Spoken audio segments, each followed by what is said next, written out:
تقسیم ہو کر گفتگو کرتا ہے۔ فلسفہ بے معنی عام مطلق وجود پر بات کرتا ہے، ہر وجود پر جس کا موضوع وجود ہے، فلسفے کا موضوع وجود ہے، تو جب مطلق وجود پر بات کرے گا تو وہ فلسفہ بے معنی عام ہوگا، یعنی عمومی موضوع اس کا، عام موضوع اس کا، اصلی موضوع اس کا وجود ہے۔ لیکن جب فلسفہ بے معنی اخص بات کی جائے گی تو اب یہ جو دوسری قسم ہم نے بنائی ہے فلسفہ بے معنی اخص، یہ مسلمان فلسفیوں نے طے کی ہے۔ غیر مسلم فلسفی صرف وجود پر بات کرتے ہیں، اور مسلمان فلسفی اس میں ایک قدم آگے آ کر کہتے ہیں کہ فلسفہ بے معنی اخص وجود پر تو تم بات کر رہے ہو مگر علت العلل اور واجب الوجود پر بات نہیں کر رہے۔ جب تم ہر وجود پر بات کر رہے ہو تو پھر اس وجود پر بھی بات کرو کہ جس نے وجودوں کو وجود بخشا ہے۔ تو پھر یہ صلوات پڑھنے محمد علیہ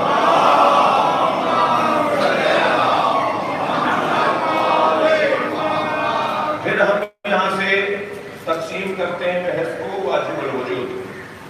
واجب الوجود جو اللہ کی ذات، یعنی اس منبر کا پیغام یہ، اسلامی فلسفے کا پیغام یہ، ائمہ اہل بیت کا پیغام یہ، قرآنی تصور وجود کا پیغام یہ دیتا چل رہا ہے۔ واجب الوجود ہم کیسے؟ واجب وجود ایک ہی ہے، یعنی جس کا ہونا لازمی ہے۔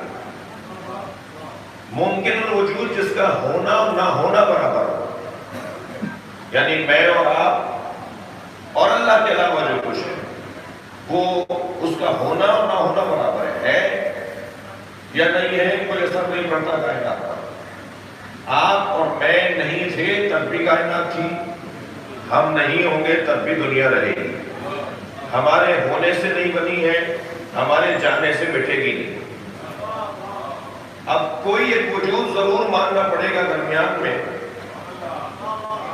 جو واجب الوجود کا عکاس ہو اور مجھے ممکن الوجود کے لیے رہنما ہو، جس کے لیے یہ فرمان سامنے آ جائے کہ لولا الحجہ لساخت الارض علیہا، اگر حجت خدا نہ ہو تو زمین اپنے اہل کو کھا جائے۔ اس کی سنخیت ہمارے ساتھ جڑی ہوئی ہے اور اس کی نسبت اللہ کے ساتھ جڑی ہوئی ہے۔ صلوات پڑھیں گے محمد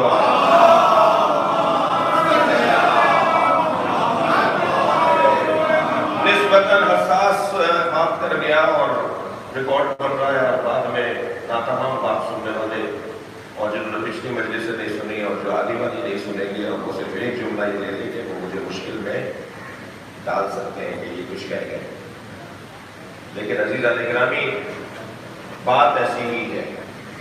یہ ہستیاں جو ہیں، توجہ چاہوں گا، بات یہ تو خبریں سنبھالنے کی کوشش کر رہا ہوں، میں تو سمجھ رہا ہوں، مجھے پتا ہے میں کیا کہہ رہا ہوں، لیکن جنہیں غلط فہمی ہو سکتی ہے، سلوات پڑھے ذرا محمد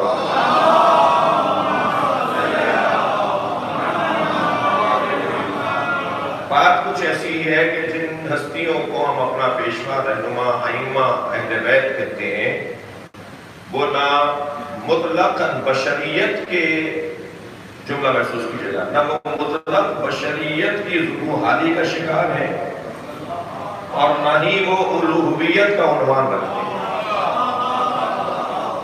بلکہ الوہیت کی نمائندگی ہے اور بشریت کا کمال ہے۔ نہ روئے زمین پر ان جیسا کوئی بشر ہے اور نہ اللہ جیسے ان کا کوئی وجود ہے۔ یہ وہاں سے اثر لیتے ہیں اور یہاں اثر دکھاتے ہیں۔ میں اور سادہ زبان میں ان بچوں کے لیے عرض کر دوں کہ وسیلہ کہتے ہی اسے ہے جو دو طرفوں سے جڑا ہوا، جس کا یہاں سے بھی تعلق ہو اور وہاں سے بھی۔ صلوات پڑھیں گے محمد والے۔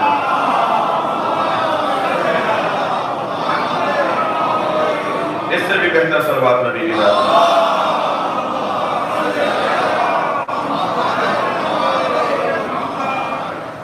تو جب مولا کے فرمان کے مطابق، مولا کی شرح عقیدہ توحید کے مطابق ہم نے اللہ کے لیے یہ تعریف سمجھی کہ اللہ بلا حد ولا ضد ولا ند، اللہ کی کوئی حد نہیں ہے، اللہ کہتے ہیں اسے جس کی کوئی حد نہیں۔ جب اللہ کی حد نہیں ہے تو پھر کوئی اور بھی نہیں ہے۔ حد ہے جو کسی اور چیز کو بناتا ہے، دقت چاہتا ہے کسی چیز کی حد کسی اور چیز کی گنجائش بناتی ہے۔ یہاں حد مکمل ہوئی، وہاں کسی اور کی حد شروع ہوئی۔ جب اللہ نامحدود ہے، اللہ کی حد ہی نہیں ہے، تو پھر کسی اور وجود کا تصور ہی نہیں۔ تو بس ایک وجود ایسا ہے کہ جو واجب ہے، جس کا ہونا لازم ہے، جسے کسی نے نہیں بنایا، جو خود سے ہے۔ جب وجود ہی، اتنا چاہوں گا مولا حسین کے جملے پر پیش خدمت پر اس کی جانا چاہتا ہوں، اس کو سمجھنا چاہتا ہوں۔ جب اللہ کی حد ہی نہیں ہے، اللہ محدود ہے، لا محدود ہے اللہ، اور جب اللہ محدود ہے تو اس کی حد نہیں ہے، تو پھر کوئی اور وجود شروع نہیں ہوگا۔ تو جب وہ وجود ہی ذاتی ہے، وہ وجود ہی اصالتی ہے، وہ وجود ہی واجب ہے، تو اب امام حسین کی معرفت کا مقام دیکھیے، فرماتے ہیں یا اللہ میں تیرے آثار سے تجھے نہیں پہچانتا، میں تجھ سے تجھے پہچانتا۔ یہ معیار معرفت اہل بیت کے علاوہ کوئی اور نہیں۔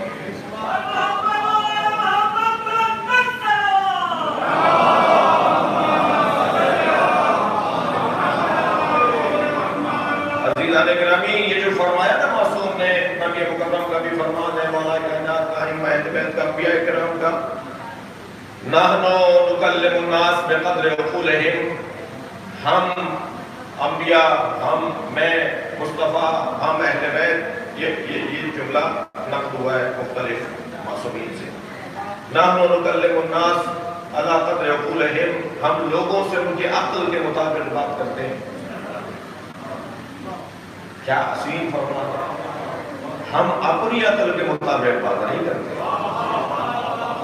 اگر اہل بیت نے ہم سے اپنی عقل کے مطابق بات کی ہوتی تو ہمیں سمجھ میں نہیں آتی بات۔ وہ ہم سے ہماری عقل کے مطابق بولتے ہیں تاکہ ہم بات کو سمجھ لیں۔ اب اگر یہ جاننا ہو کہ وہ ہم سے جب بولتے ہیں تو ہماری عقل کے مطابق بات کرتے ہیں، جب اللہ سے بولتے ہیں تو کس کی عقل کے مطابق؟ لہذا اگر معیار عقل اہل بیت کو دیکھنا ہے تو مناجات اور دعاؤں کو پڑھا جائے۔ سلوات پڑھیں گے محمد و آل محمد۔ یہ سب کچھ بنا ہوا دیکھ رہے ہو، پھر بھی شک کر رہے ہو، یہ قرآن بات کر رہا ہے۔ کیا کبھی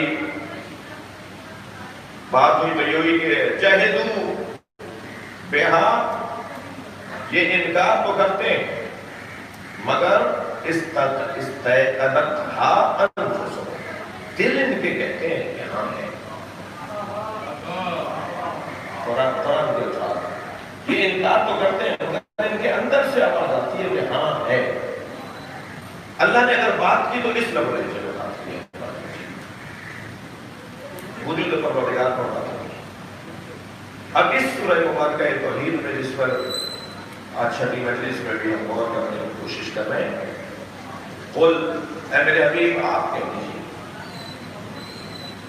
اب یہ قل سے جو سورہ شروع ہوا، قرآن مجید میں جو قل سے شروع ہونے والے سورے ہیں وہ 5 ہیں، اور جو قل کی آیات ہیں وہ تقریباً 20 آیات ہیں۔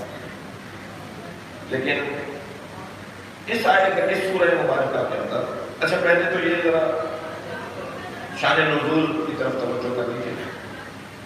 یہودیوں نے آ کر سرکار سے کہا انصب لنا ربک، بعض روایات میں کہا صرف لنا ربک، ہمیں اپنے رب کا ذرا نسب تو بتائیے۔ سرکار نے جب اعلان نبوت کیا، قولوا لا الہ الا اللہ تفلحوا، کہو لا الہ الا اللہ فلاح پا جاؤ گے۔ کوہ ابو قبیس میں کھڑے ہو کر اعلان کیا کہ اللہ کی وحدانیت کا اقرار کرو، اعلان کرو، بولو کہ لا الہ الا اللہ، اللہ وحدہ لا شریک ہے۔ تو انہوں نے سرکار کا خطاب سنتے ہوئے کچھ سوالات ان کے ذہن میں، تو حضرت نے اپنے کردار کے ذریعے اللہ کو منوانے کا سب سے پہلا عنوان کرا۔ حضرت نے عدم اطمینان چہروں پر دیکھ کر فرمایا اگر میں یہ کہوں کہ اس پہاڑ کے پیچھے لشکر ہے تو مان لو گے؟ سب نے کہا مان لیں گے۔ کہا جا کر دیکھو اور لشکر نہ نظر آئے تو پھر کیا کہو گے؟ کہنے لگے ہم کہیں گے ہماری آنکھیں دھوکہ کھا رہی ہیں، عبداللہ کا بیٹا جھوٹ نہیں بولتا۔ یعنی سرکار نے اپنی صداقت، صلوات پڑھ لینا محمد و آلہ،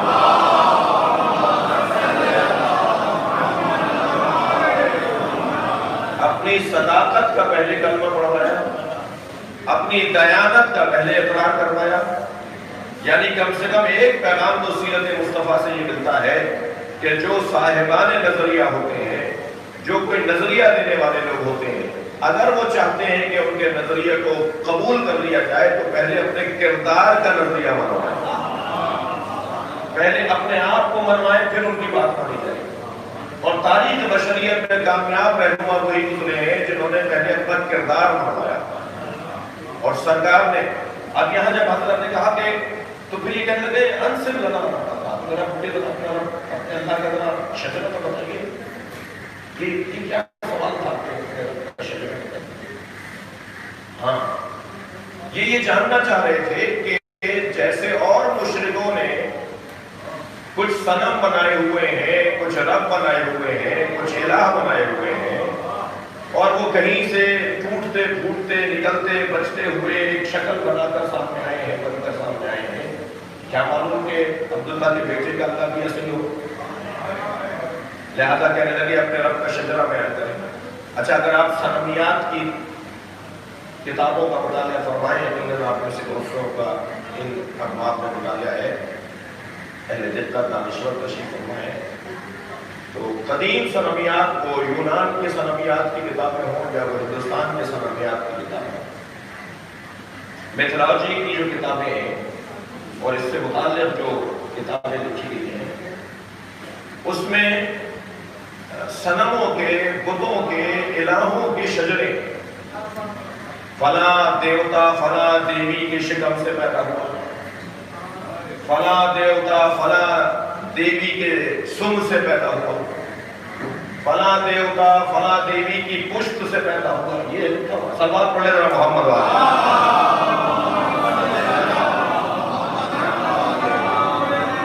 تو صنمیات میں بتوں کی پیدائشوں کا ذکر ہے، تو کون کیسے بنا، یہی وہ تصور تھا ان لوگوں کے ذہن میں کہ یہ بھی بتائیں گے کہ میرا اللہ فلاں اور فلاں سے مل کر بنا ہے، مگر پروردگار عالم نے اپنے حبیب کے ذریعے سے اپنا شجرہ اور اپنا نسب بیان کیا۔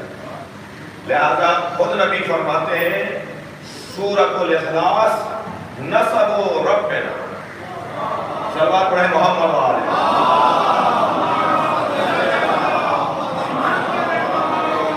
میں شکر گزار ہوں اس مفہوم کو اور اس مطالب کو سنتے ہوئے جو لوگ خوش ہو گئے، اللہ آپ کی خوشیوں میں اضافہ فرمائے، آپ کے اطمینان میں صلوات پڑھ لے ذرا محمد علیہ۔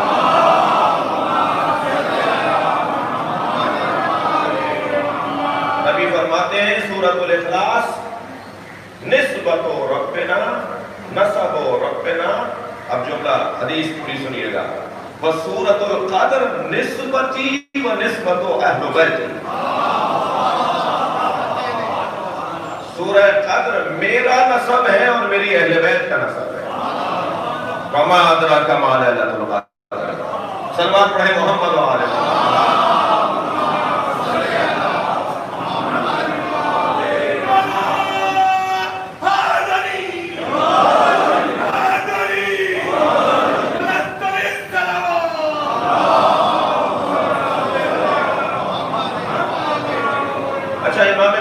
باقر علیہ السلام سے سوال ہوا،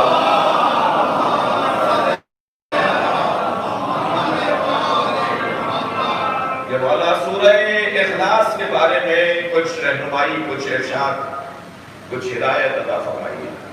تو حضرت کا ایک طویل خطبہ جس کا ایک جملہ جو اس وقت میرے مضمون میں ہے وہ میں آپ کی سماعتوں کے بارے میں حضرت نے فرمایا سَيَكُونُ زَمَانٌ فِي آخِرِ أُمَّتِي، امت کے آخری ایام میں ایک ایسا دور بھی آئے گا، قومٌ متعمقون، ایسی قوم اور ایسے افراد بھی پیدا ہوں گے جو متعمق ہوں گے، جو گہرائی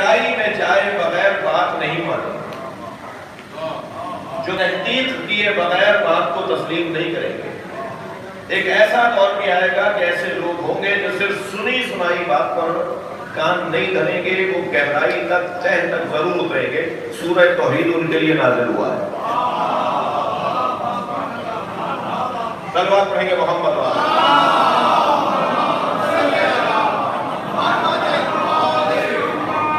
قل اے میرے حبیب کہہ دیجئے۔ کیوں حبیب کہتے؟ تو خود کیوں نہیں کہنا؟ یا اللہ تو نے اپنی وحدانیت کا اعلان قرآن مجید میں خود کیوں نہیں کیا؟ دیکھیے عقیدہ توحید اساس ہے، بنیاد ہے۔ توحید کا عقیدہ مانا جائے گا تو نبوت کو تسلیم کیا جائے گا۔ نبوت تسلیم ہو گئی تو بات امامت اور مولا علی تک جائے گی۔ مولا علی مولا نبی کے وسیع اور ولی ہیں، ان کی جانب ان کی جگہ بٹھائی گئی شخصیت کا نام ہے۔ وہ پہلے عقیدہ توحید تسلیم ہو جائے، اس کے بعد پھر نبی کو تسلیم کیا جائے گا۔ یعنی ہم اپنے کون سے کام پہ اللہ کے بغیر بات کا آغاز کرتے ہیں اور اختتام کرتے ہیں؟ کون سا ہمارا کام ہے جو اللہ کے بغیر؟ میں ان لوگوں کو ایک جواب دینا چاہتا ہوں جو ہمارے بارے میں منفی بات سوچتے ہیں اور توحید کے عقیدے میں ہمیں کمزور سمجھتے ہیں۔ اگرچہ کچھ کوتاہی، کمی، کاستی ہماری طرف سے بھی ہے۔ جتنا عقیدہ توحید، جتنا اچھا عقیدہ توحید ہماری کتابوں میں ہے، اتنا اچھا ہمارے بیان میں نہیں ہے، اور وہاں برعکس ہے۔ تو وہ جو ہمارے بارے میں عقیدہ بیان ہونا چاہیے نا، ہماری مجالس کا عنوان عقیدہ توحید ہونا چاہیے نا کہ ایسے ایسے خطابات ڈلے ہوئے آج یوٹیوب پر اور سوشل میڈیا کے اوپر ایسی ایسی تقریریں ڈلی ہوئی ہیں عقیدہ اللہ کے بارے میں، اللہ کی توحید کے بارے میں مسلمان رہنماؤں کی۔ ہم تو اس دوڑ میں ہی نہیں ہیں۔ نمبر 1 آنا تو دور کی بات ہے۔ آپ ذرا سرچ کیجیے گا آج میری اس بات کے کہنے کے بعد اسی یوٹیوب کے اوپر، اسی سوشل میڈیا کے اوپر جو بڑے بڑے اردو بولنے والے، چلے عربی اور فارسی کی تقریروں کو آپ چھوڑ دیں، ہندوستان پاکستان کے ایسے بڑے بڑے نام اس بر صغیر کے اندر ہیں ہمارے بھائیوں کے، جن کی 10 تقریریں عقیدہ توحید پر ڈلی ہوئی ہیں، اور ایسی گہری باتیں ہیں، ایسی علمی گفتگو ہے۔ ہم تو اس دوڑ میں شامل نہیں ہیں۔ پہلے نمبر پہ آنا تو دور کی بات ہے، یہ گلہ میرے اپنے آپ سے۔ صلوات پڑھیں ذرا محمد۔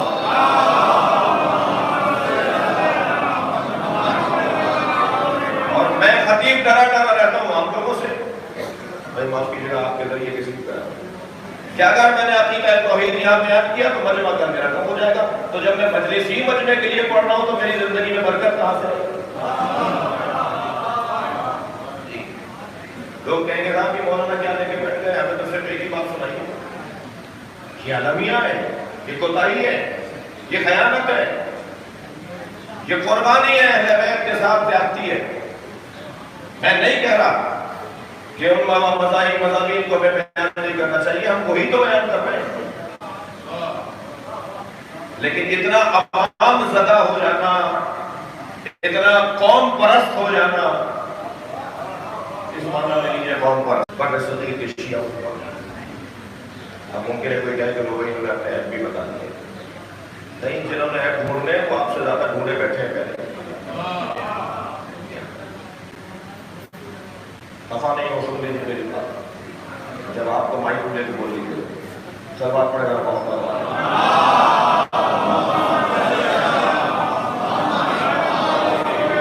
اس سے بہتر اور غلط صلوات نہیں۔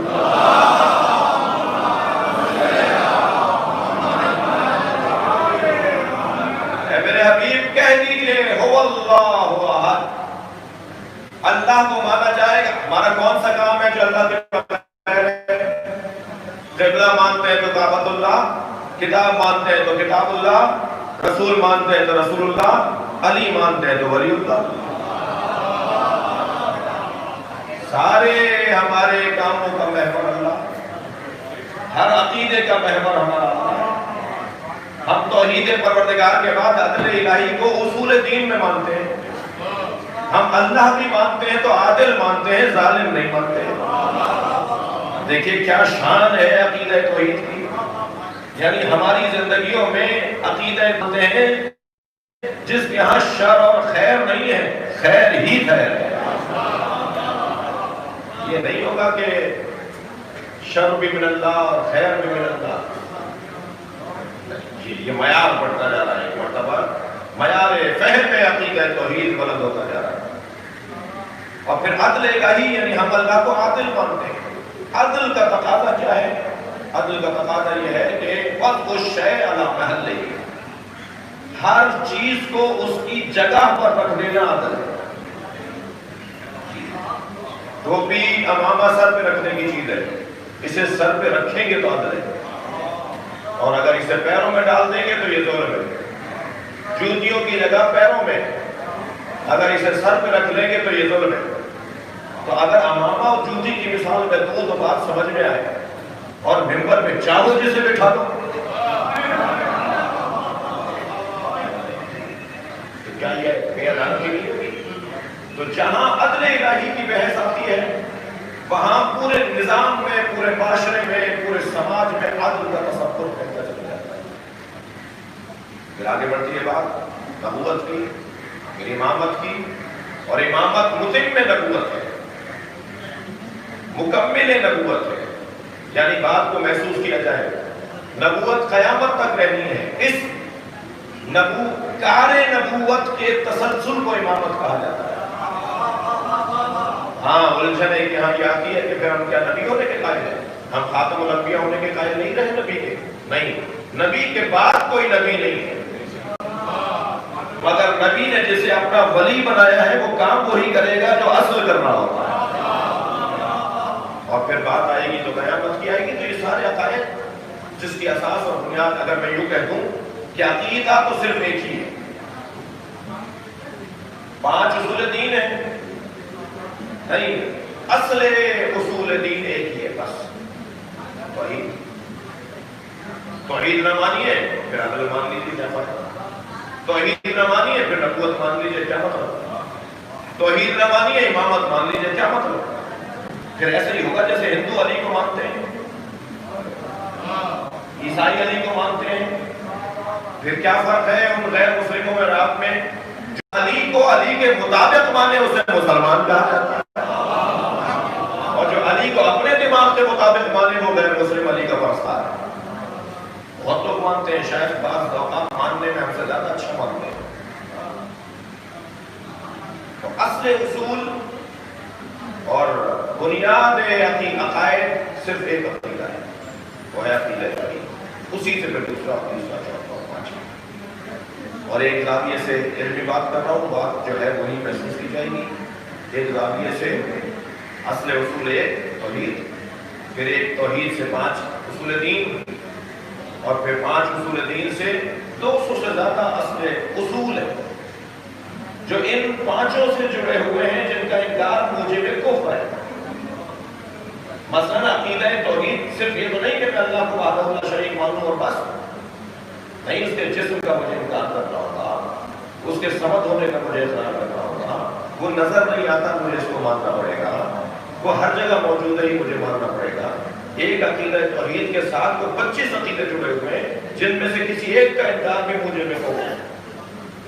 اور آگے آئیے عدل الہی، نبوت. ہمیں نبوت صرف نبوت ماننی نہیں ہے، خاتمیت کو بھی ماننا ہے، عصمت کو بھی ماننا ہے، معجزے کو بھی ماننا ہے، ان پہ آنے والے قرآن کو بھی ماننا ہے، ان کے بتائے ہوئے فرامین کے مطابق فرشتوں کو بھی ماننا ہے، قبر کو بھی ماننا ہے، برزخ کو بھی ماننا ہے.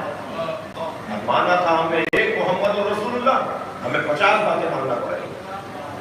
تو اب اگر ان باتوں سے جو باتیں جڑی ہوئی ہیں وہ بھی اصول ہے، اور پھر وہ 1-2 نہیں ہے، ان کو 200 سے زیادہ تعداد بن رہی ہے جو علماء کرام نے جن کا انکار موجب کفر ہے، جس کا انکار کرنے والا مسلمان نہیں رہتا.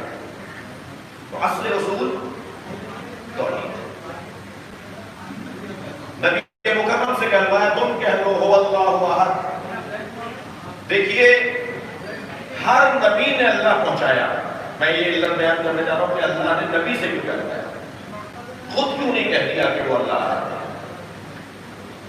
ہر نبی نے اللہ پہنچایا، مگر اس نبی کی زندگی میں ہی اس کا پہنچایا ہوا اللہ نہیں مانا گیا، اور اتنا اپنی پسند کا اللہ بنانے کا مزاج بنا کہ حتیٰ اس نبی کو بھی اللہ کا بیٹا بول دیا. اتنا عقیدہ توحید میں بگاڑ آیا. انبیاء کرام کے بتائے ہوئے عقیدہ توحید کو ہی تسلیم نہیں کیا گیا. ان کی زندگی میں ان کے جانے کے بعد وہ عقیدہ بگڑ گیا. آپ ذرا محسوس کیجئے گا، یہ جو نبی اپنی نبوت کے برابر علی کی ولایت کا انتظام کر رہے ہیں. میں نے سوچ کے بولا یہ جملہ، نبی اپنی نبوت کے برابر جو علی کی ولایت کا انتظام اور اہتمام کر رہے ہیں، ابھی اپنی نبوت کا اعلان دعوت ذوالعشیرہ میں نہیں کیا ہے. ابھی پتہ ہی نہیں ہے کیا کرنا چاہ رہے ہیں. کہہ رہے کون ہے جو میری اس مشکل کام میں میری مدد کرے گا؟ بھائی وہ مشکل کام کیا ہے؟ اور جیسے ہی مولا نے کھڑے ہو کر، مولا بھی نہیں پوچھ رہے وہ کام کیا ہے، نہ پوچھ رہا، بتاتا ہے کہ جانتے ہیں کہ مشکل کام کیا ہے، اور میں آپ کی مدد کروں گا. پھر فرمایا کون ہے جو میرے اس مشکل امر میں میرا ساتھ دے گا؟ علی کو بٹھا کے کہا. پھر مولا علی کھڑے ہو گئے کہ میں آپ کا ساتھ دوں گا. یعنی اعلان نبوت نبی مکرم کے ساتھ ساتھ ولایت علی کا اعلان ہونے جا رہا ہے. صلوات پڑھیں گے محمد و آل محمد.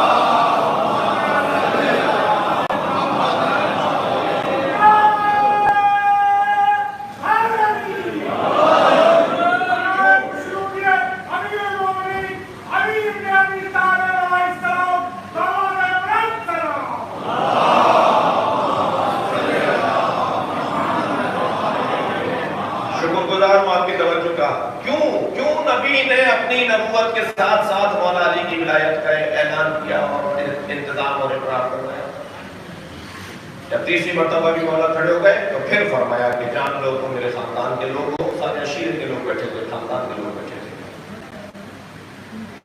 قبیلے کے لوگ بیٹھے تھے. عشیرہ قبیلہ ایک ہی مطلب ایک ہی معنی. حضرت فرمایا میں اللہ کا آخری نبی ہوں، نبوت کا اعلان کرنے جو ہوں، آپ کو میرا ساتھ دیں.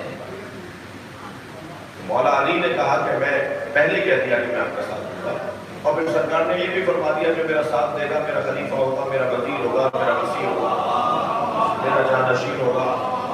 نہیں تمہیں انعامات تو پہلے ہی بتائے جا رہے ہیں، ذرا ہمت کرو، لے لو یہ ساری چیزیں. لیکن کوئی تیار نہیں ہوگا، کیونکہ معاملہ تو یہ ہے کہ وہاں بیٹھا ہوا ایک رشتہ دار وہ حضرت ابو طالب سے کہنے لگا تمہیں مبارک ہو، اب تم اپنے بیٹے کے مطیع و فرما بردار بن کے رہو گے. کیونکہ مولا علی کو مولا قرار دے دیا پہلے ہی پڑھ لے کر. غدیر میں اعلان ولایت علی ہی نہیں ہوا ہے، بلکہ دعوت ذوالعشیرہ میں اعلان ولایت علی ہوا ہے. یہ تو اور مجھے ایک اور جملہ بھی کہنے دیجئے، نبی نے 23 برس 2 ہی کام کیے، یا اللہ پہنچایا ہے یا علی کی ولایت پہنچایا ہے. کیوں صلوات پڑھیں، کیوں صلوات پڑھیں.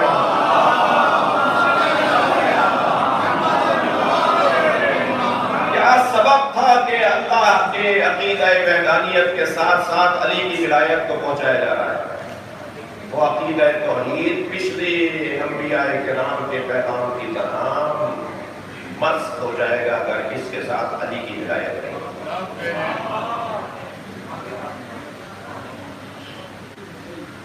میں تو لطف لیے بغیر آگے نہیں جاتا. ماضی میں انبیاء کرام نے جو عقیدہ توحید پہنچایا وہ مسخ ہو گیا، وہ تثلیث کا شکار ہو گیا، وہ صنمیت کا شکار ہو گیا، وہ صنمیت کا شکار ہو گیا. یہاں عقیدہ توحید کو اللہ نہیں چاہتا تھا کہ وہ ان آفات کا شکار ہو جائے، ان وباؤں کا شکار ہو جائے جو ماضی میں انبیاء کرام نے عقیدہ توحید پہنچایا، اور وہ وباؤں کا شکار ہو گیا. اس لیے فوراً علی کی ولایت کو عقیدہ توحید کے ساتھ رکھا. عقیدہ توحید کے ساتھ ساتھ علی کی ولایت کو مانو تاکہ یہ ولایت اس کا تحفظ کر سکے، یہ اسے بگڑنے نہ دے. اب آپ کو وہ حدیث معراج پر لے جائے گی سماعت کے باب میں کہ میرے مولا رضا جب گزر رہے ہیں خراسان کے لیے نیشاپور سے، تو ہزاروں لوگ ہیں جو قلم اور کاغذ لیے مولا کا ایک جملہ لکھنا چاہتے ہیں. بعد میں 25,000 قلمدان اور قلم اور کاغذ لیے ہوئے صحابیوں کے اور اصحاب کے اور راویوں کے نام لکھے. 25,000 کی تعداد تھی جو مولا کے استقبال کے لیے کھڑی، اور ہر ایک کے ہاتھ میں کاغذ و قلم ہے، اتنے پڑھے لکھے لوگ، اور وہ جانتے ہیں کہ کس کا جملہ محفوظ کرنا ہے اور کس کے جملے کی کوئی حیثیت ہی نہیں، لہذا لکھنے کے لیے تیار ہے کہ جملہ من اور فیل کا فرق نہ آنے پائے۔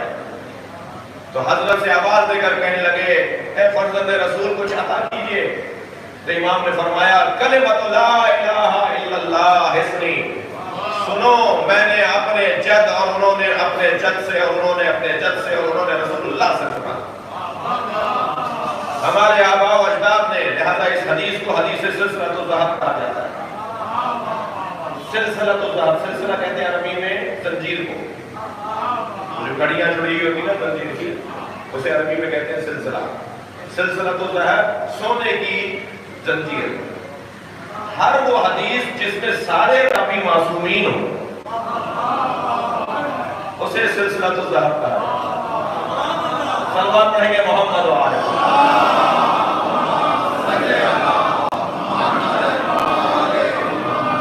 یہ حدیث بھی سلسلۃ الذہب حدیث، میں نے اپنے جد سے سنا، میں نے اپنے بابا سے، انہوں نے اپنے بابا سے، انہوں نے اپنے جد سے سنا، یہاں تک کہ انہوں نے رسول اللہ سے سنا، اور رسول اللہ نے جبریل سے سنا، اور جبریل نے اللہ سے کہا، اللہ سے سن کر کہا، اور کیا لا الہ الا اللہ حسنی، اللہ کہہ رہا ہے لا الہ الا اللہ کا کلمہ میرا قلعہ ہے، فمن دخل حسنی، اور جو میرے اس قلعے کے اندر داخل ہو گیا، امن من عذابی، وہ میرے عذاب سے محفوظ ہو گیا۔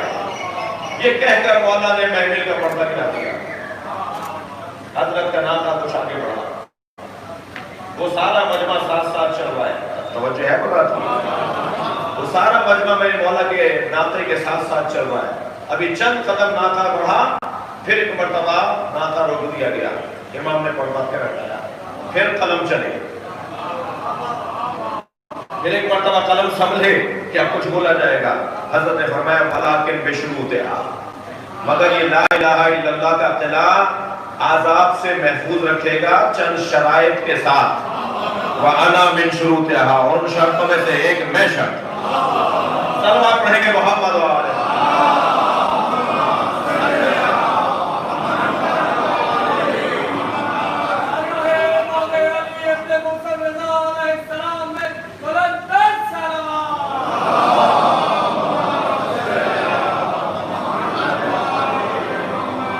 بھائی میں آپ سے اور تھوڑا سا ہمراہی چاہوں گا، اسی لغو لہجے کی ایک اور حدیث بھی ہے، سرکار نے فرمایا کلمۃ لا الہ الا اللہ حسنی، اللہ نے کہا ہے لا الہ الا اللہ کا کلمہ میرا قلعہ ہے، ومن دخل حسنی، جو اس میرے قلعے میں داخل ہو گیا، امن من عذابی، وہ میرے عذاب سے محفوظ ہو گیا ہے۔ ابھی سرکار کا یہ جملہ مکمل ہوا تھا، ارشاد مکمل ہوا تھا، کچھ ہی لمحے کے بعد فرمایا سنو، اللہ نے ارشاد فرمایا کلمۃ لا الہ الا اللہ حسنی، کلمہ لا الہ الا اللہ میرا قلعہ ہے، جو اس میں داخل ہوا وہ میرے عذاب سے محفوظ ہو گیا۔ ثلاث مرات، نبی نے 3 مرتبہ یہی کلمات ہو رہا ہے، لوگ متوجہ ہو رہے ہیں کہ سرکار اسے بار بار تکرار کیوں کروا رہے ہیں، پھر فرمایا سنو، اب شدت بڑھ رہی ہے، سماعت میں شدت بڑھ رہی ہے، فرمایا ولایت علی بن ابی طالب حسنی، اللہ نے کہا ہے علی کی ولایت میرا قلعہ ہے، ومن دخل حسنی امن من عذابی، اور جو میرے اس قلعے میں داخل ہو گیا وہ بھی میرے عذاب سے بچ گیا۔ یا اللہ لا الہ الا اللہ تیرا قلعہ ہے یا ولایت علی تیرا قلعہ ہے؟ یہی تو سمجھانا چاہ رہا ہے اللہ کہ اللہ کی وحدانیت اس وقت میں تسلیم ہوگی جب علی کی ولایت کو مانو گے، ورنہ ماضی کی طرح یہ عقیدہ ذبح حالی کا شکار ہو جائے گا۔ صلوات پڑھیں گے محمد و آلہ۔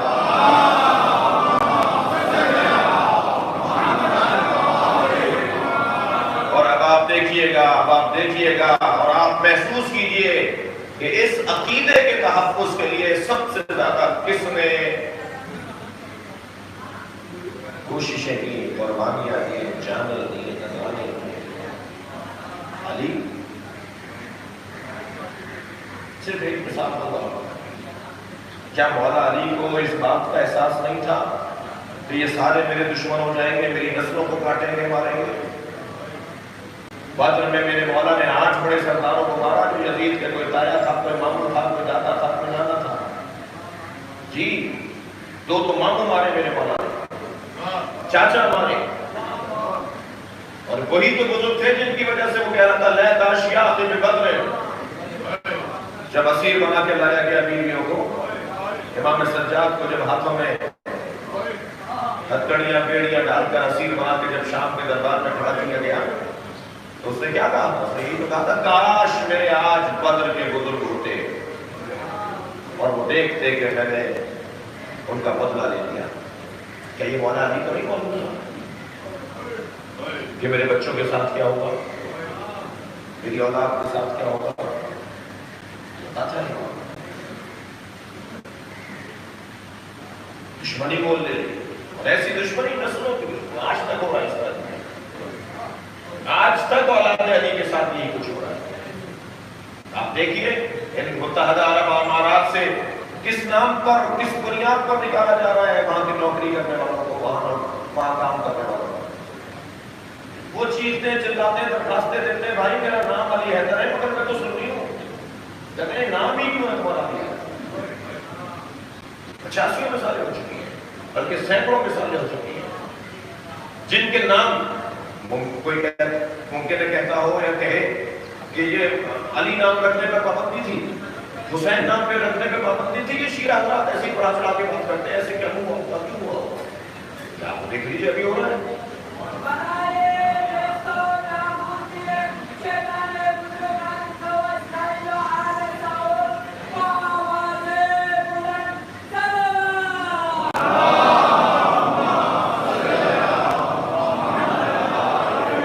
آج تک اولاد علی کے ساتھ، آج تک آل رسول کے نام لیواؤں کے ساتھ ہو جاتی ہے. اتنی پکی دشمنی بول رہی ہے. لبیک یا حسین، لبیک یا حسین، لبیک یا حسین، لبیک یا حسین،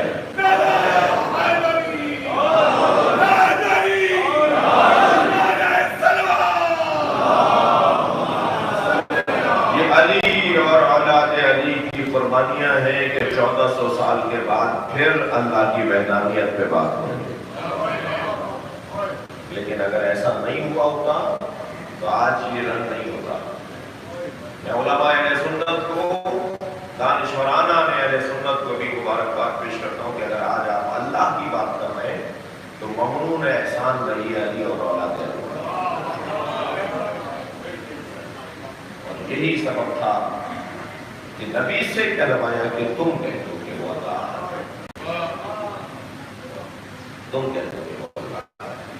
تو جب اللہ کی وحدانیت ان کے منہ سے سنیں گے اور علی کی ولایت ان کے منہ سے سنیں گے تو پھر انہیں یقین ہوگا کہ جس نے علی کہلوایا ہے اسی نے اللہ کہلوایا ہے. جو میرے اندر ہے بات اللہ کرے وہ تبلیغی ہو جائے تاکہ اعتبار بڑھ جائے ان کا. یہ اور جس علی اور اولاد علی اور حسنین اور پنجتن کی شان میں نبی نے اتنا کچھ فرمایا ہو اور پھر ان کے ساتھ یہ ضرور ہوا. امام سجاد کا جملہ سن لیجیے. حضرت فرماتے ہیں جو کچھ نبی نے ہمارے بارے میں کہا، جو کچھ ہم اہل بیت کی شان میں نبی نے کہا، اگر کچھ نہ کہا ہوگا تب بھی اس سے زیادہ ظلم ممکن نہیں تھا جو ظلم ہمارے ساتھ ہوا ہے. کچھ دیر کے لیے تصور کیجیے، یہ کہ آپ کے رونے کی آوازیں بند ہو گئی ہیں. یہ الجھن تو الحمدللہ بڑے صغیر میں حل ہو گئی. یہ الجھن تو حل ہو گئی. آپ نے رونا بند نہیں کیا، کسی کے روپ میں آ کے، کسی کے دھونس میں آ کر، کسی کے فتوے کی زد میں آ کر. مگر جو لوگ رونے کو بدعت کہتے تھے آج انہیں بات سمجھ میں آئی ہے کہ رونا بدعت پہلے بھی نہیں تھا. وہ دیر سے پہنچے ہیں مطلب کو سمجھنے میں، اور ہم سب ہی تقریباً اس بات پر اتفاق کر رہے ہیں کہ رونا بدعت نہیں ہے، سنت نبی ہے، اور وہ بھی حسین پہ رونا. اور اس کا فلسفہ کیا ہے؟ اس کا بڑا فلسفہ یہ ہے کہ آنکھوں میں آنسو اس وقت تک آ نہیں سکتے جب تک کہ غبار دل پرواز نہ کرے. جب غبار دل پرواز کرتا ہے تو یہ پھر آنکھوں میں آنسوؤں کی صورت میں ڈھلتا ہے اور پھر آنسو بن کر آنکھوں سے ٹپکتا ہے.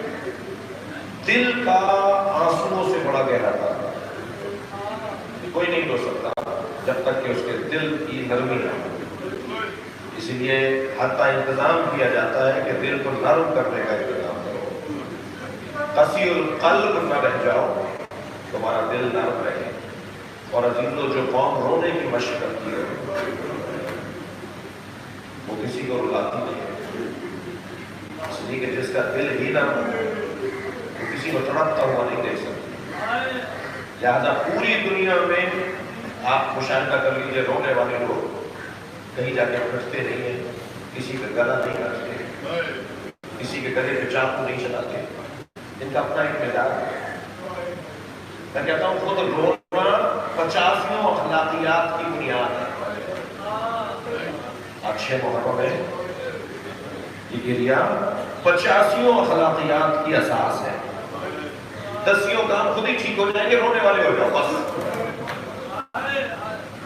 تمہارے مزاج تبدیل ہو جائیں گے، تمہارے عادات اطوار تبدیل ہو جائیں گے، تمہارا زندگی کا دستور ہی بدل جائے گا، تم رونے والے ہو. ایک ساتھ مجھے مجلس کے بات کرنے لگے، مولانا آپ کچھ کہہ رہے تھے رونے کے بارے میں، ہمیں رونے کے لیے پیدا کیا ہے. ہاں ہمیں رونے کے لیے پیدا کیا ہے. جس زاویے سے میں دیکھ رہا ہوں اس زاویے سے اینک لگا کے دیکھو. یہ مطلب تو نہیں ہے کہ نماز پڑھنا معاف، روزہ رکھنا معاف. یہ کون کہہ رہا ہے؟ نماز میں بھی جو خضوع و خشوع ایجاد ہوگا اس کا بڑا گہرا تعلق آنسوؤں سے ہے، بڑا گہرا تعلق. اور جب آپ اونچی آواز میں رو ہوتے ہیں تو ائمہ اہل بیت کو وہ آنکھیں بڑی عزیز جو حسین پہ رو رہی ہیں. فرمایا ایک حسین پہ روتے ہوئے عزادار کو دیکھ کر میرے مولا امام رضا کا ایک فرمان، ایک عزادار حسین پہ رو رہا تھا اور جب اس نے گریہ کیا تو امام نے فرمایا تم آج اتنی مدت بعد میرے مولا حسین پہ رو گئے ہو. جب حسین کے گلے پہ چاقو چل رہا تھا، حسین کے گلے پہ چھری چل رہی تھی تو آسمان رو رہا تھا، زمین رو رہی تھی. وقت السماء والارض، حسین پر آسمان اور زمینوں نے اجرکم اللہ، اجرکم اللہ. خدا کسی غم میں نہ پائے سوائے میرے رونے رلانے والوں کا قرار دے. اور عزیزو جس گھر سے رونے کی آوازیں بلند ہوتی ہیں، روایت کہتی ہے چھٹے امام کا دور ہے، ایک گھر میں امام حسین کی مجلس ہو رہی ہے، گھر میں بیٹھنے کو جگہ نہیں بچی تھی تو امام دروازے پہ رکے رہے. جب اہل صاحب خانہ کو معلوم ہوا کہ امام دروازے پر ہے، اس نے اندر آنے کا کہا تو امام نے فرمایا میں چاہتا ہوں یہ گریے کی آوازیں ایسے ہی بدل میرے اندر جانے سے، میرے وہاں بیٹھنے سے کچھ دیر کا خلل بھی نہ ہو. اجرکم اللہ، اجرکم اللہ. اللہ آپ کو کسی غم میں یہ آنسو جو آپ کی آنکھوں میں ہے یہ آرزو ہے جناب زہرا. میرے مولا رضا نے ابن شبیب سے کہا، مولا کا صحابی ہے، فرمایا یا ابن شبیب جب غم دنیا تمہیں گھیر لے، پریشانیاں تمہارے گرد حلقہ بنا لیں، تمہارا دل چھوٹا ہونے لگے، تمہیں دل گھبرانے لگے اور دل کرے کہ تمہیں آنکھوں میں آنسو آئے، رونے کو دل کرے، تو خبردار غم دنیا میں نہ رونا. جب پریشانیاں بڑھ جائیں تو میرے جد حسین کی مجلس میرے جد حسین کی مجلس کر لینا، اس میں حسین کے مسائل سن کے تمہیں دنیا کا غم بھی ختم ہو جائے گا. اجرکم اللہ. ہاں بتارو کچھ دیر کے بعد ایک تابوت کی آپ زیارت کریں گے. مگر یہ وبا کے پیش نظر اہتمام یہ کیا گیا ہے کہ تابوت کو وہاں رکھ دیا جائے گا اور آپ آرام سے ایک کر کے جا کر زیارت کر لیں گے. کس کا تابوت آج اٹھانے جا رہے ہیں؟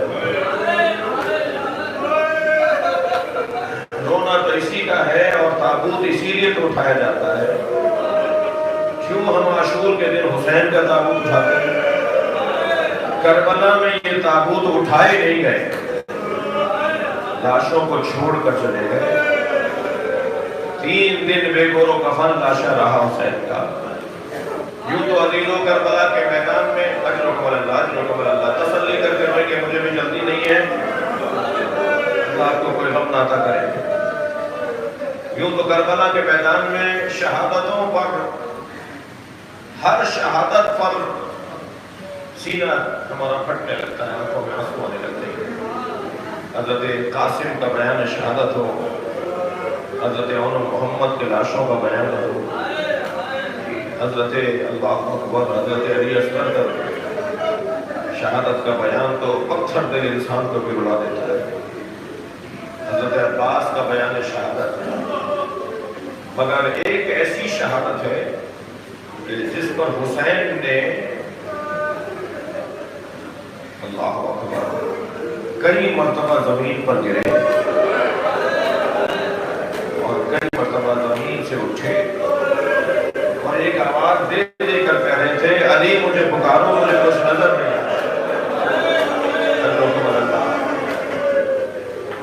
ہر باپ کو اپنی اولاد سے پیار ہوتا ہے اور جتنا انسان ہونے میں باپ بڑا ہوگا اتنا ہی اس کی شفقت بھی زیادہ. جب نبی کی رحلت ہو گئی تو امام حسین نبی کے فقدان میں گریہ کیا کرتے تھے. تو نبی نے بشارت دی تھی کہ اللہ تمہیں ایک بیٹا عطا کرے گا جس کی شکل میری شکل کی طرح. تو امام حسین کو اللہ نے علی اکبر عطا کیا. حتیٰ اتنے مشابہ تھے نبی مکرم سے کہ اصحاب رسالت مآب دروازے پر اکثر آیا کرتے تھے اور امام سے کہتے تھے علی اکبر دکھا دو. جب ہم علی اکبر کا چہرہ دیکھتے ہیں تو ہمیں نبی کا چہرہ نظر آتا ہے. حتیٰ نبی میرے مولا حضرت علی اکبر کی جو چال تھی، جو چلنے کا انداز تھا، وہ بھی نبی سے مشابہ تھا. جب مسکراتے تھے تو آپ کے مسکرانے میں جو چہرہ انور کا رنگ بنتا تھا وہ نبی جیسا تھا. امام حسین مسجد میں نماز اور عبادت میں مصروف ہیں. ظاہراً 3.5 سال کا سن ہے حضرت علی اکبر کا. بابا کے برابر میں آ کے بیٹھ گئے کہ بابا مجھے انگور چاہیے. آیت اللہ رسول مہداتی زندگانی امام حسین میں لکھتے ہیں کہ وہ انگوروں کا موسم نہیں تھا. علی اکبر نے بابا سے انگور مانگے، انگوروں کا موسم نہیں تھا. امام نے ستون مسجد پر ہاتھ مارا، مسجد کے ستون پر ہاتھ مارا تو ستون میں سے انگوروں کا گوشہ نکلا. امام نے وہ گوشہ انگوروں کا حضرت علی اکبر کو دیا. علی اکبر تم بابا سے کچھ مانگو، اجرکم اللہ، اور تمہارا بابا تمہیں نہ دے. آیت اللہ رسولی مہداتی لکھتے ہیں کہ جو بچپن میں علی اکبر کی آرزو پوری کر رہا اور معجزے سے انگور دے رہا ہو، جب کربلا کے میدان میں علی اکبر نے پانی مانگا تھا، کیا گزری ہوگی حسین ابن علی کے قلب مبارک.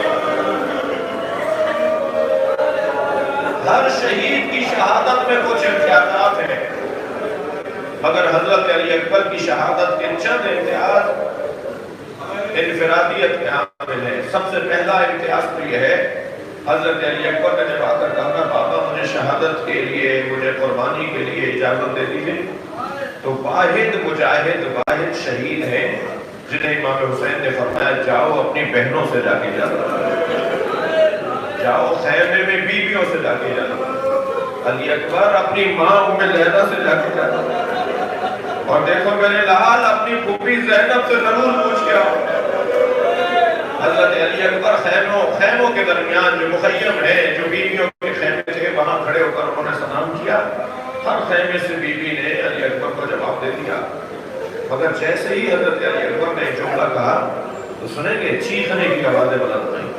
وہ جملہ کیا تھا؟ جملہ یہ تھا ھذا السلام سلام الآخر، یہ علی اکبر کا آخری سلام ہے۔ بس یہ جملہ سننا تھا، بیویوں کے رونے کی آوازیں بلند ہوئی اور ہر خیمے سے ایک ایک بی بی چند بی بی آئی اور علی اکبر کو ایک بڑے خیمے میں لے کر چلی گئی۔ اجر و کمال اللہ، تھکیں گے نہیں جنرانا، مجھے ابھی چند منزلیں مسائل میں لینی ہے۔ بڑے خیمے میں حضرت علی اکبر کو لے گئی اور علی اکبر نکلنا چاہتے ہیں، خیمے کا پردہ ہٹتا ہے اور پھر پردہ گر جاتا ہے، پھر بھی اندر لے جاتی ہے۔ راوی کہتے ہیں کہ محسوس یہ ہوتا ہے کوئی بازو پکڑے کھڑا ہے، کوئی علی اکبر کی گردن میں ہاتھ ڈالے کھڑا ہے۔ علامہ ذیشان ترجمانی نے لکھا ہے کہ ایک بی بی تھی جو دامن نہیں چھوڑ رہی تھی۔ علامہ لکھتے ہیں کہ یہ کوئی چھوٹی بی بی ہوگی جو علی اکبر کا دامن نہیں چھوڑ رہی تھی اور آوازیں دیتی تھی ارحم غربتنا، بھیا بابا تو غریب نہ کرو، تمہارے جانے سے بابا غریب ہو جائیں گے۔ ایسے نکلے خیمے سے جیسے جوان کی میت اٹھ گئی، آگے کھڑے ہوئے اپنے بابا کے قریب، بابا مجھے جانے کی اجازت دیجیے۔ امام حسین نے اپنے ہاتھوں سے اپنے بچے کو سجایا اور اپنے گھوڑے پر بٹھایا اور علی اکبر کو روانہ کرتے ہوئے دونوں ہاتھوں کو اٹھا کر کہا، یہ دوسرا امتیاز ہے حضرت علی اکبر کی شہادت کا، اللہم اشہد علی ہؤلاء القوم، یا اللہ تجھے گواہ بنانا، میں ابو سے بھیج رہا ہوں جو تیرے نبی سے سب سے زیادہ شباہت رکھتا ہے۔ ادادارو علی اکبر روانہ ہوئے، سنیں گے محسوس ہوا جیسے کوئی پیچھے دوڑتا ہوا ہے۔ اب جناب علی اکبر نے جھوڑ کر دیکھا بوڑھا باپ پیچھے پیچھے دوڑتا ہے۔ امام حسین کی آواز آ رہی ہے، کہدم کہدا ہے میرے لالا آہستہ، فوراً ادب فوراً اترائے کھڑے۔ بابا نے قریب آ کر کہا، بابا آپ نے تو مجھے رخصت کر دیا تھا، کہ ایک مرتبہ اور پیار کر لینے دو، ایک مرتبہ اور گلے لگانے دو۔ علی اکبر کو گلے لگا کر حسین کو ہتھ روئے اور اب روانہ کیا علی اکبر کو میدان کربلا کے لیے، اور ایک بلندی پر کھڑے ہو کر اپنے بچے کا جہاد دیکھ رہے ہیں کہ اسی اثنا میں میرے مولا کو کچھ نظر آیا تو اس ٹیلے سے اتر کر آئے اور کہا، اے فضا ام لیلہ سے جا کے کہو کہ اولاد کے حق میں ماں کی دعا بہت سنی جاتی ہے۔ مجلس میں جو مائیں بیٹھی ہیں، اللہ ان کے جوانوں کو سلامتی عطا فرمائے۔ اے ام لیلہ، علی اکبر کا ایک بہت بڑے پہلوان سے مقابلہ ہے اور پہلوانوں کا ایک نرغہ ہے، ایک لشکر ہے جو علی اکبر کو مارنے پڑا ہے۔ تم دعا کرو ایک مرتبہ اور علی اکبر کو دیکھ لو۔ عزیزانو بہت دیر ہو گیا، بس یہ روایت سن لیجیے، تم دعا کرو ایک مرتبہ اور اپنے علی اکبر کا چہرہ دیکھ لوں۔ آیت اللہ جعفر شوستری، صاحب رحمت، بڑے بڑے بزرگوں نے یہ روایت لکھی کہ حضرت ام لیلہ خیمے میں گئیں، سر پہ قرآن رکھ کر بیٹھ گئی، مصلی عبادت پر، اے یعقوب سے یوسف کو ملانے والے، ایک مرتبہ اور میرا علی اکبر دکھا۔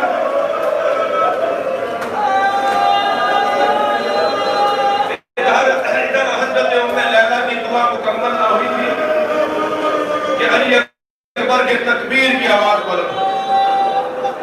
جناب ام لیلہ در خیمہ پر پہنچی، کیا دیکھا؟ علی اکبر اپنے بابا حسین سے بات کر رہے ہیں، صحیح و سالم واپس لوٹ کر آ رہے ہیں۔ مگر سنیں گے داداروں بات کیا کر رہے ہیں؟ بات یہ کر رہے ہیں، بابا چند گھونٹ پانی کے مل رہے تو میں بتاؤں کہ میں کس کا پوتا ہوں، میں بتاؤں کہ میری تربیت کس عباس نے کی ہے۔ شاعر نے اس منظر کو 4 مصروں میں نظم کیا ہے۔ شاعر کہتا ہے، شدت پیاس سے اکبر نے پلٹ کر دیکھا۔ شروع آئے ہیں 4 مصرے، سن لیجیے میں مطلب مکمل کرتا ہوں۔ پلٹ کر دیکھا اور ماں نے خیمے کی تنابوں سے لپٹ کر دیکھا. کتنی مجبور تھی ساتھی کوثر کی بہو، کتنی مجبور تھی ساتھی کوثر کی بہو، خالی مشکیزہ کئی بار الٹ کر دیکھا. شاید سب پانی کے نکل آئے.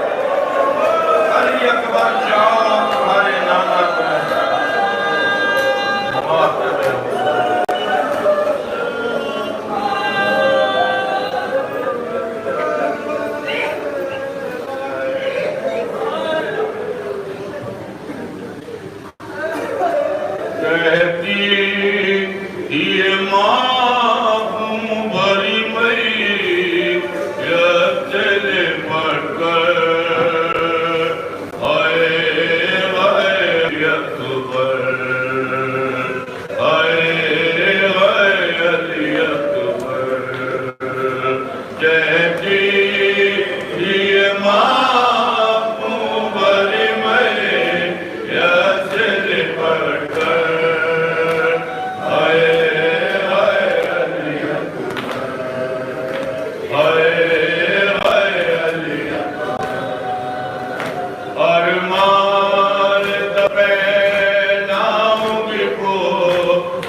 سر کو دکھانا ہے.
مر جائے گی صبح جو خبر تیری سنے گی اب کیا کر مجھے کر ہائے ہائے علی اکبر ہائے ہائے علی اکبر اتنا تو ذرا خیر تمہیں دولہا بنا لوں اتنا تو ذرا خیر تمہیں دولہا بنا لوں بس ایک جھلک سے کس رات دکھا دوں بے چین اتخار ہائے ہائے علی اکبر ہائے ہائے علی اکبر کہتے تھی معافوں بری میں یا سے لپٹ کر ہائے ہائے علی اکبر ہائے ہائے علی اکبر ٹھہرو کہ میں کار میں منت کو بڑھا لوں ٹھہرو کہ میں کار میں منت کو بڑھا لوں پھر لے بلائے مجھے دے کی دعا دوں قربان ہو مادر ہائے ہائے علی اکبر ہائے ہائے علی اکبر آئے جو ہمیں لوٹنے خیمے میں ستم گر آئے جو ہمیں لوٹنے خیمے میں ستم گر تم آتے کی صدائے علی اکبر علی اکبر چھل جائے گی چادر ہائے ہائے علی اکبر ہائے ہائے علی اکبر جب کوئی جوان لاش نظر آتی ہے محشر جب کوئی جوان لاش نظر آتی ہے محشر ایک یاد سوئے کر کو بلا جاتی ہے محشر دل کہتا ہے رو کر ہائے ہائے علی اکبر ہائے ہائے علی اکبر ہائے ہائے علی اکبر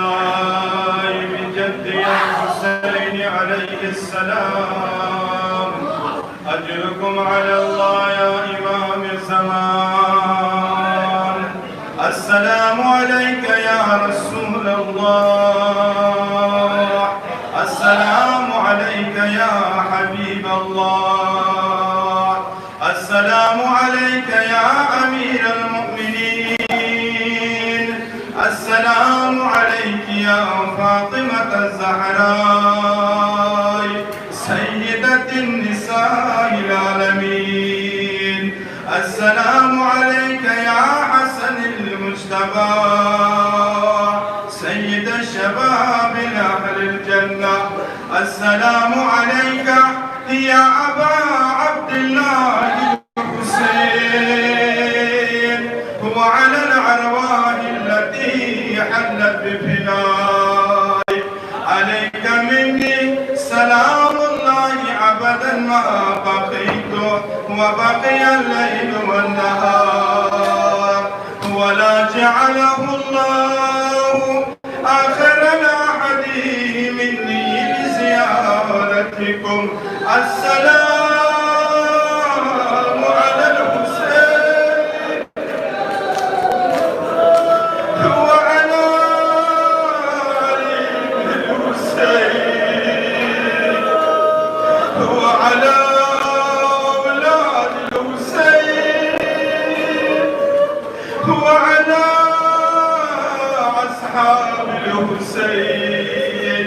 السلام عليكم يا جميع شهداء كربلاء، خصوصا أبا الفضل العباس، وعلى عليين الشهيدين، علي الأكبر وعلي الأصغر، وقاسم بن الحسن ومسلم بن العقيل وعلي بن عروة وحبيب بن المظاهر والحر الشهيد الرياحي.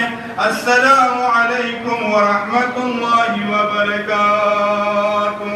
السلام عليك يا غريب الغرباء، السلام عليك يا أسير الأعداء، السلام عليك يا سلطان العرب والعجم، يا أبا الحسن علي بن موسى الرضا. السلام عليك يا مولاي ورحمة الله وبركاته.